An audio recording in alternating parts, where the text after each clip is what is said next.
أهلا وسهلا بحضراتكم في درس جديد من قناة ريمين كيمي أو قناة مصري.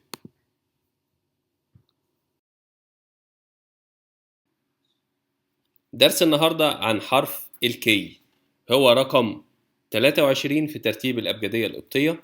حرف الكي ادي الشكل بتاعه شبه الاكس بالانجليزي، بس ده اسمه كي. حرف الكي ليه 3 طرق للنطق. بننطقه خ او شين في الكلمات اليوناني، بننطقه خ في الكلمات اليوناني زي كلمة خارس نعمة. بننطقه شين في الكلمات اليوناني لو جه بعده حرف متحرك للكسر، الأربعة اللي خدناهم قبل كده اللي هم الاي، الايتا، اليوتا، الابسلون، زي كلمة شيري سلام.